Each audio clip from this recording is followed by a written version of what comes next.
I need everyone to know this. Tom Cruise is 61 years old.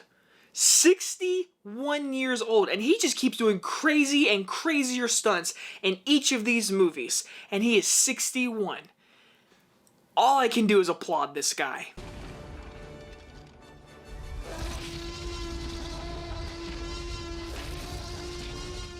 Mission Impossible Dead Reckoning Part 1 stars Tom Cruise, Simon Pegg, Haley Atwell, and Ving Rhames, and is about Ethan Hunt and his IMF team must track down a dangerous weapon before it falls into the wrong hands. From director Christopher McQuarrie, who gave you Fallout and Rogue Nation in this franchise, comes Dead Reckoning Part 1, a movie I was for sure looking forward to because the Mission Impossible franchise, they're just a damn good franchise. Besides the second one, which is okay, this franchise rivals James Bond for me. I mean, there's 20 James Bond movies, but I'd rather watch the last 4 of these movies than most of James Bond. And with this movie, it just continues on this franchise of just being awesome. Now, of course, the action is amazing in this movie. I mean, seriously, beautiful wide shots, the sound mixing, the sound design. There is an epic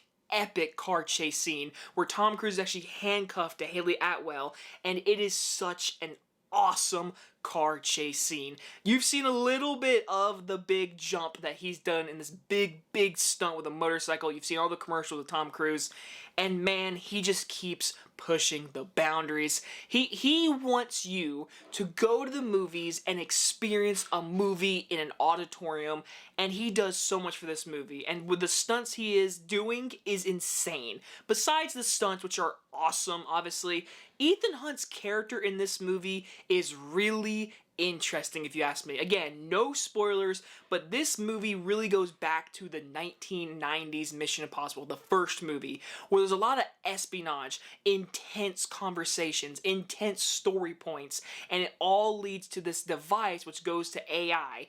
And I will say, I found that plot point very interesting because nowadays AI is becoming a part of people's daily lives, and this movie does a great job giving AI an important artifact that the whole world needs. Again, no spoilers, but this movie does that idea, and I love the subject matter. Our returning cast members, of course, are great. Simon Pegg, I love him. Ving Rhames, Rebecca Ferguson, I love them all. Vanessa Kirby was really good in this movie, not as much as I want her to be in, but when she is in, she's awesome. We have newcomers, Haley Atwell, who is awesome in this movie. I don't even get anything about her character, but she is awesome. Haley Atwell's chemistry between Tom Cruise in this movie is out of this world, so good, and she holds her ground and is a badass. I loved everything they did with her character and Tom Cruise with her. Haley Atwell might be the standout, but I do have to give major love to, I'm going to say her name wrong,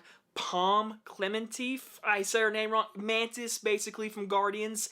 She is a silent assassin villain in this movie, and she, like, I see her as Mantis, and in this movie, I did not see her. Major credits to her acting ability. She did a fantastic job. There's a scene where she fights Tom Cruise in a tight, like, alley.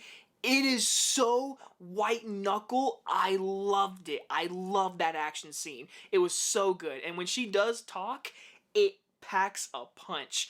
Now, I will say the main villain, the device itself dealing with AI is more intriguing. The villains themselves, cookie cutter, and honestly, I'm fine with it. It works with the story. I mean, back in the 90s and 80s, all these action movies have really high-class villains. Unfortunately, this movie to me doesn't have that. It doesn't have a Henry Cavill from like the last one. This movie goes more into the subject of the device, which I preferred and I liked, but I can see people really griping over it, and I found it to be an interesting choice, but not my personal favorite. And there is some exposition scenes where there's just a lot of talking and explaining so the audience can understand, but you know what? You need that. You kind of need that, and those are my only nitpicks. Seriously, the action in this movie, the train sequence, the jump sequence, there is an epic running chase scene with Tom Cruise running like hell. Very intense scene. The scene with the green smoke is so it's so visually great. And Christian McQuarrie, what he's doing with the storytelling and the action scenes, it just feels so good. And the pacing of it, with the 2 hour and 40-minute runtime, it flies by. And I was entertained with this movie. It just felt so good to watch a really nice made movie with great editing, great sound design, great acting, great characters. Because Ethan Hunt is pushed to a little bit of a limit in this movie, and the other movies do that, but I think this movie did it the best recently. Fallout, I do prefer. I prefer the darker tone and the more grit that one had. And I think the story was better in Fallout. This one, I think is better than Rogue Nation. I think it's better than Ghost Protocol. I think it's better than the first three. Because this movie is so awesome. And even though it's called Part 1, you are not hanging on the edge of your seat when this movie ends. It ends a story point, but there is definitely needed a Part 2, and you're like, I need to see where this goes.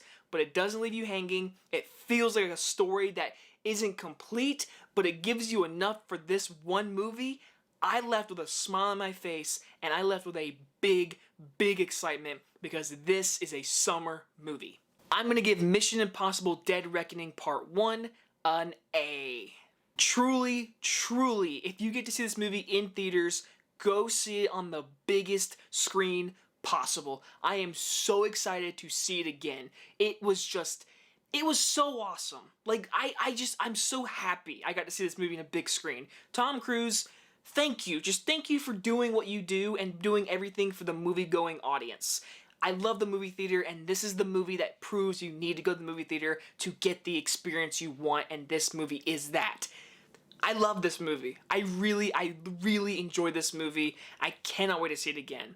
And you guys enjoy this movie review, and I'll see you guys on the next one. Bye-bye, everybody.